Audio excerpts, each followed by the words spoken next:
Welcome to the City Current Show, powered by Higginbotham Insurance and Financial Services. This show focuses on sharing good news and powering the good in our community. Now here's your host, City Current CEO, Jeremy Park. Welcome to the City Current Show, powered by Higginbotham. I'm your host, Jeremy Park. We're always honored to bring you inspiring stories of individuals and organizations making a difference and powering the good. And we're honored to have with us Patricia Powell, Executive Director of National Autism Peer Support. How are you doing? I'm good. Well, we're going to talk all about the good you do as an organization, but let's start by talking about autism. I know that one of your main pillars is to change the way people view autism and autism spectrum disorders. I know that the terminology is rapidly changing, and so go ahead and give us some context around autism. It's a pretty complex thing. Actually, it's not like something easy to just be like, this is it. Because it's also changed throughout the years. And so nowadays it's known as autism type 1 and autism type 2. Used to be that you'd have classic autism, which is like that speech, all that stuff, those particular issues to where you have people who just don't talk or limited talking ability. And then you have Asperger's, which is more socially geared. Like, so that's social misunderstandings, all that. And so it was up until 2013 when Asperger's was still diagnosed at times. And so now it's not. Now it's the autism type 1 and autism type 2. And essentially autism type 1 would be more like the Asperger's aspect, I believe, making sure I say all that correctly. But essentially it's also how some people refer to it as high functioning autism, all that stuff. But it's really more about just the social misunderstandings that people who are autistic often have. And then autism type 2 is more the nonverbal, or how a lot of people like to say, like low functioning. And so, yeah, but that's a whole terminology thing that we'll get to later. So but those are kind of the different things. But essentially what it really comes down to is just people not really understanding social cues that others do. And so because of that, they seem like they're different or weird or whatever it is, but it's just simply not understanding, not understanding what's going on in the conversation. Because I think like 93 or some high percentage like that is nonverbal communication. Like that's all body language, all that. And so if you can imagine not being sure of how the person's body language is actually going, you're going to have difficulties there. And so that's essentially what it comes down to. And then the whole misinformation is a lot of people don't know really about autism or what it is, which instead of just taking what I'm saying, also just do your research. That is the best way to do it. Look it up. Because I can say stuff wrong. But so that would pretty much be it. Because a lot of people think that when it comes to autism, it's like I've heard somebody once say that it was a death sentence, and that's not at all true. There's a lot of people who could have possibly had autism. Like one thing, like I did research on this for an internship that I had. It was a project that I had to do for presenting about autism and Asperger's and whatever you want to call it, all that. And one of the people was Michael Jackson. And so it fascinated me, just like there's like a whole list of celebrities, whole list of people, authors, different people that possibly had it. Which when I even say it like that, it makes it sound like it's some kind of disease, which it is not, but that's just like they are, it's a processing thing. I think is interesting is just even doing the research on my end, tied to your organization, is if you've met one person with autism, you've met one person with autism, because it's so unique to each individual. And just like you're saying, doing the research, but having a better understanding and a better appreciation and empathy, I think is a big part of it, is opening up the floodgates to realize, like you said, there's a lot of changing terminology around, the how you define it, how you label it, what it's labeled, high functioning, low functioning, like we're kind of shifting away from those sort of labels. So I think it's a very important conversation to have, but it's also an ever evolving conversation that we need to have to make sure that people are respected, included, and that we're being fair across the board. So I think these are the kind of things that I know you all are working on as an organization. So go ahead and start diving into the organization. So National Autism Peer Support, give us a little bit of history for the organization. And you said all that stuff so much better than I did. But yeah, so essentially, National Autism Peer Support, or NAPS, how we like to say it, because it's much easier. But it started off as Nashville Autism Peer Support. And so what it was is that this guy, Chad Beatles, he created it as a group for people who are like autistic adults to come together and for peer support. And essentially what it was the result of, he did this thing called, this program called Partners in Policy Leadership Institute, to make sure I had the whole thing, whole name. But essentially one of the homework assignments, because I went through the program too, was to create a program for a community that needs, that was lacking. And so this is what he created, because he's also autistic. He has Asperger's. And so essentially he wanted to provide a safe place for people who otherwise didn't have a place to come and talk. And so it just started off as a group. And then, it's still technically a group, but we now have nonprofit status, all that. And so we're working to do more.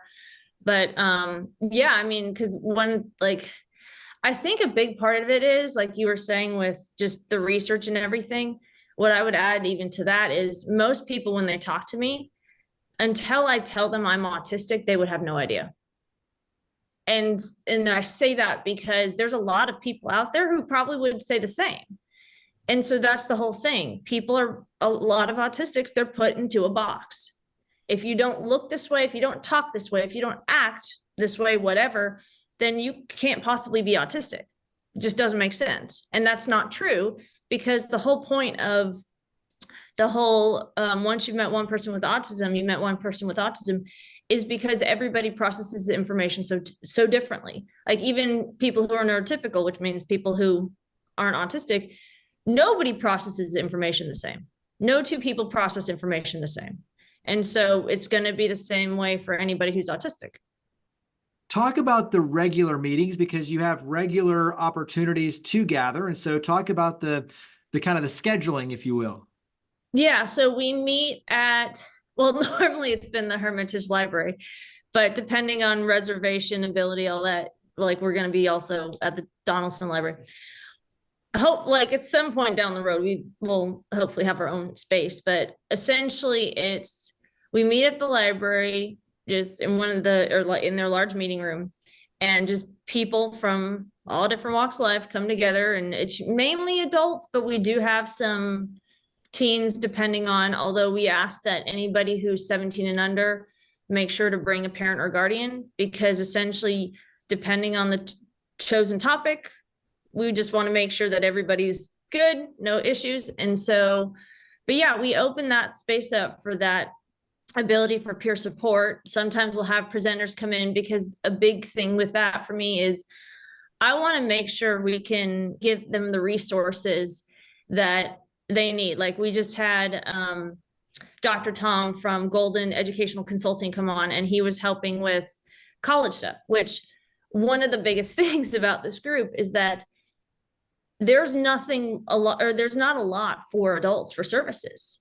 And so a lot of it, so when autistics grow up, or when you have kids who are autistic grow up, there'll be adults who are autistic.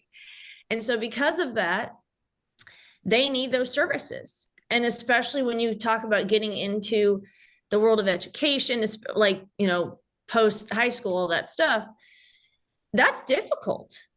Depending on the diagnosis for a person, either way, it's just that path is not always easy. And then also, if you don't want to go to college, whatever you want to do, that path can still be difficult. And so having somebody to come walk alongside you and be like, okay, this is what we can help you with, that's hugely helpful in a way. And then the other thing is, trying to help get people who are adults into corporate level jobs, not just entry level, but like corporate entry level, because a lot of times the interview process can be hard. And so it's what are all the ways that we can provide those services to people that otherwise wouldn't have them. And that's what this group does. I remember actually one attendee, like maybe a couple of them have said before, like there was nothing like this where they lived. And so the goal is at some point, and the reason why we're called national is so that way, once we have a location, we can have other locations in other cities, and then eventually all over Tennessee, and then all over the US, peer support centers in all 50 states. So the overarching goal for all of it is that not a single person who's autistic can say they don't have a place to go for support. And so whether they use our services or not, that's up to them, because there's no such thing as one size fits all. But what it really does come down to is just saying, hey, we're here. If you need us, we're here. So carry that into how the community can help, because just like you're talking about, to have individuals come in and say, hey, let's help with resume interviewing skills, opening up, job opportunities. So obviously those in the corporate sector, perfect opportunity for them to say, hey, let's start creating a partnership on that side. Obviously fundraising to help when you talk about a building and structure and like all that kind of stuff. So talk about how the community can help and get plugged in. I mean, I think a lot of it is right now, it's just being passionate about autistic advocacy, seeing where the need is. And I mean, we need more people in our organization, but at the same time, it needs to be the right people. But still, it's just the more people who can advocate, that's what's helpful, because also it's about education. It's about letting people know this is what this actually is. This is what this looks like. And autism affects people in all different ways. And I say affects because it's not the autism itself. What people see, like when you see somebody who is acting out whatever it is, that's the trait. That's the behavior that they're showing. It's not the autism, in my opinion. Mind you, I'm not a doctor, but it's more of just the way I see it is autism in and of itself is just a way to process information.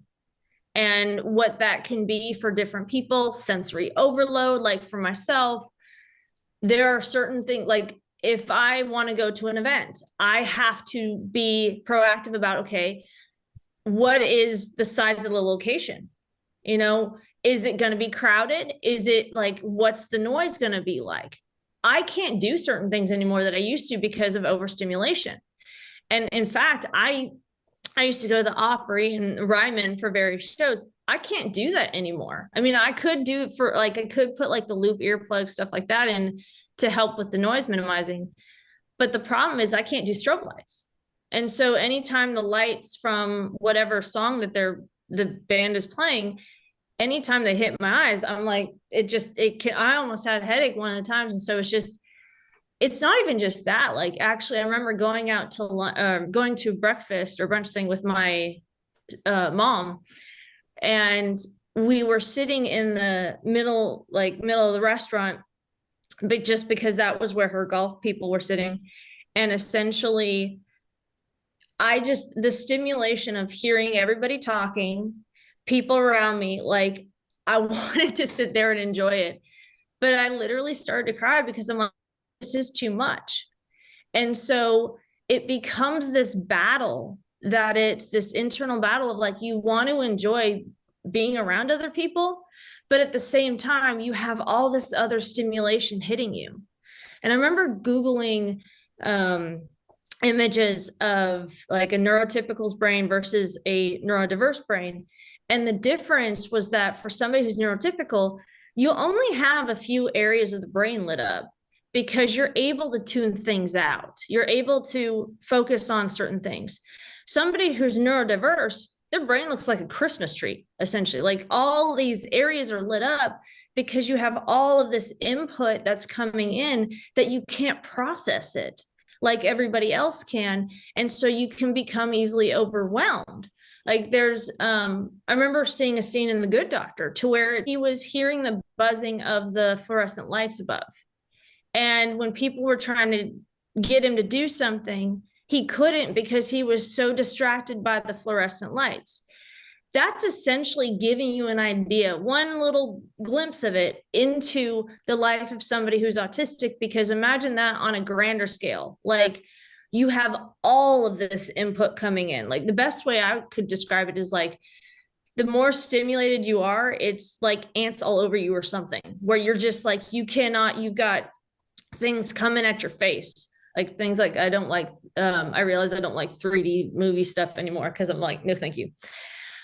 But essentially those are the things to where it's like, what I found is going to different places, they're not necessarily set up for sensory sensitivities or anything or stuff like that. Some of it's getting better, but not all of it. And you have more kids who are being diagnosed with autism. So guess what? Those kids are going to become adults, and that you're going to still have to provide those adults with services. They're going to want to be a part of it, because the biggest thing is it's not about awareness, not about acceptance. It's about belonging. It's about wanting to help each other. And like, I remember my dad like always loves to drill the 7 habits of highly effective people. Like I wish you had memorized all that stuff. But the biggest thing that comes to mind for that for me is the habit about seeking first to understand, then to be understood. If we could, both neurotypicals and neurodiverse, like it's funny to me because it sounds like 2 different sides, like you have 2 species coming together. But essentially though, it's if we could just work together to understand each other, because you're never going to fully get it either side because you just think so differently. But I don't think it's about fully getting it. I think it's just about working together and seeing the beauty that can come from autism. Because in my opinion, God doesn't make mistakes. He purposely makes people the way he wants them for his purposes. And we don't know those purposes, only he does. And so I think, like, for me, even being on here is just mind blowing. But I mean, that's the thing. Cause like when I was first diagnosed, I hated it. I was not autistic. I had Asperger's. So there was no connection there because of the negative stigma that's too much associated with autism. And so that's what needs to be changed, how people see autism. Yeah, very, very well said. And I'm thankful for you and grateful for you sharing your story. What would be a tip? So when you talk about the sensory overload and for someone who needs to be more mindful, right? Like how can we help minimize those sort of challenges? Because I'm just thinking if you and I are going out to have a lunch, what's something to be intentional to say, hey, let me create the best possible scenario for success, focusing in on environment. Because to your point, paying attention to a fluorescent light, that's kind of buzzing, or all the noises that could be distracting, or strobe lights of the concert. I think for us to be more mindful and say, okay, how can we respectfully put you in the best place for success for you? What's a tip to, for us to help kind of create those opportunities for businesses to create you see what I'm saying? How can we help kind of open up a good opportunity for you? Well, I think that's where it also comes down to once you met one person with autism, you met one person with autism, because everybody has different triggers. And so the whole thing is that for whoever it is, you think about their triggers. So if you're going to some event with a friend, okay, what are those friends' triggers? How can it's honestly, it's not even just because, so with autism, there can be often co-occurring comorbidities, which is such a weird word to me because it sounds but it's you often have other things going along with that. And so it's knowing that person, and it's kind of like any other disability to where it's okay, you've got somebody in a wheelchair. Well, how do you make the location accessible to somebody in a wheelchair? You provide a way for them to get into the building. You provide a pathway. So yeah, I was trying to think of the ramp. That's what it was. But the other thing was so you think about with autism. So, okay, when you take it to this specific person, what are the person's triggers? Like, do you maybe not go to this location, or, sometimes they'll have sensory friendly events. I know that Adventure Science Center will put on a sensory friendly event depending on, for nonprofit stuff. Autism Tennessee has done stuff with them for that. It's kind of like when you have you celebrate different months of lighting things up. I know like the Opry has their lighting it up pink. Well, I would love for them to, or for breast cancer, I would love for them to do that, of lighting up, I don't know if it'd be blue or whatever color would it be for autism, and give more awareness to that. And so I think what it really does just come down to is, paying attention to each person, because you're not going to be able to fit everybody's needs, because not everybody has the same triggers. I can deal with some stuff that others can't, and I can't, and there's stuff that I can't deal with that others can. And so it's never going to, like I said, that's why it's never going to be a one size fits all thing. You just have to be prepared. But the biggest thing about it is empathy. When you have somebody who's neurotypical with somebody who's neurodiverse, there just needs to be a sense of compassion and understanding, walking alongside that person, being like, okay, how can I help you without judging you for anything? Because this is how you're living in this world, and I want to make this world an easier, I was about to combine easier and busier thing, but how do I make this world a better, easier place to help you with your needs? I think that's the whole thing of like walking a mile in somebody else's shoes. Because, that's, how can you be Christ to somebody else? I mean, even for people who aren't Christian, like that's what he would do, is how can I help you be the best you can be? And that's a part of it, to where it's, how can I help you deal with whatever sensory stuff? And I think that's the thing, it's learning, because you're going to have families who that's what they deal with on a daily basis. And a lot of it can be very stressful because they don't know how to. They don't have the supports. They don't have the resources. Hence where NAPS comes in at some point for everybody. But that's the whole thing. Like, this is the start of it, I think, of just everybody getting more aware of what's going on. And not, the biggest thing is too, don't be afraid of somebody having those behavior traits showing. Don't be afraid of seeing like, oh my gosh, what's that person doing? No, they're just reacting to whatever stimulus. That's it. And they don't know any other way, or they don't have the ability for any other way.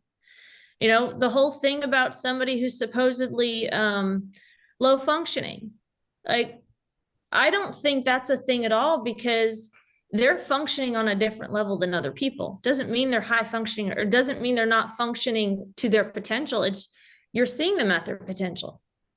And that's the whole thing. That's why even with terminology, that's a part of it, actually, when you take it all in, is how do we use terminology to help other people, as opposed to just sticking with what we know?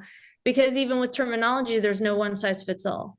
Like, you can go to anybody in the autistic community and they could say, well, no, actually I have no problem with this. While somebody else may say, I kind of do. And so it's very much an individual thing. But one of the things that I've learned with that, like high functioning versus low functioning, is that with high functioning, like anybody who's ever had a cold, like, do you feel high functioning when you've had a cold? I'm guessing not. Some people maybe, I don't know. But it's that whole thing of like, okay, when you're not the one who has disorder or whatever terminology you want to use, when you're not the person who's autistic and you're referring to them in whatever way, how do you think that makes that person feel? So it's really more about seeing it from a different point of view and seeing, okay, how does this person see all of this stuff? And are they okay with what they're being called in whatever way? Because I think the reason why also high and low functioning may or may not still work is because when you start changing in the whole verbiage, how you say that, the autism spectrum, instead of saying it's this person's on the spectrum, you say this person's within the autism spectrum. Because what I remember seeing on a Facebook post that somebody put was that it's more like a pie chart. It's not a linear thing, but it's more of you have so many different aspects of it that it literally fits into a pie chart. However, I remember having this conversation with my mom to where she was saying, okay, I can understand that. But for me, that I can't really visualize that. I can visualize the line. And so that kind of opened my eyes up to, well, that's a part of it. The way you bring two groups of people together is that you come up with a way for people to understand each other, and not just saying, well, this is how it is and that's all there is to it. No, because everybody processes information differently. And so it's, how do I it's kind of like, how do I interpret how you process information, essentially? Yeah, but I think that's why this conversation is so important, is we need to have more of these to better understand each other, just like you're saying. So go ahead and wrap up with website, contact information. So how can we learn more, get involved, carry this conversation forward with National Autism Peer Support? Okay, so our website, I'm like, all right, you think I would easily know all that, is NashvilleAutismPeerSupport.org. It's a whole long thing. I know it sounds very different than the national one, but that's actually what we start off with first. And so national is out there, but at the same time, it's NashvilleAutismPeerSupport.org.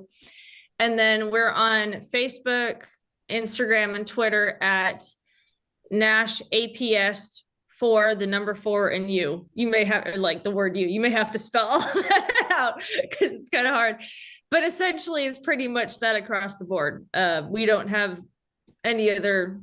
Well, we're trying to do a YouTube thing right now. I don't know how well that's going or what's happening with that one, but anyways, on those three, what do you call them? Pages. There we go. That's how you can follow us and stay up to date on things. We like to post a lot of positive content and a lot of content that can help people better themselves and think how great they are as an individual, to where they don't see their autism as a negative thing. And I think that's the biggest thing about it. We want to have autistics see their autism as just a beautiful part of them, just another aspect of their personality, to where it's one day, hopefully at some point in the future, when somebody says, hey, I'm autistic, you just have somebody else say, hey, cool, okay, let's go do whatever, and not make you're autistic? Oh my gosh. No, just simply like anything else. Oh, that's cool. Now what? Well, the website again, NashvilleAutismPeerSupport.org. So that's the website, NashvilleAutismPeerSupport.org. So Patricia Powell, Executive Director, thank you for all you and your amazing team do. Thank you for coming on the show. Of course. Higginbotham Insurance and Financial Services is proud to power the City Current Show. We're a people-first company that protects what matters most, the families, businesses, and trailblazers that keep our community going. As one of the nation's top independent insurance firms, Higginbotham is a single-source solution for business insurance, employee benefits, HR services, and personal insurance that's customized for you. We're here to serve you, the people you care about, and your community. Call 866-377-1959 or visit higginbotham.com.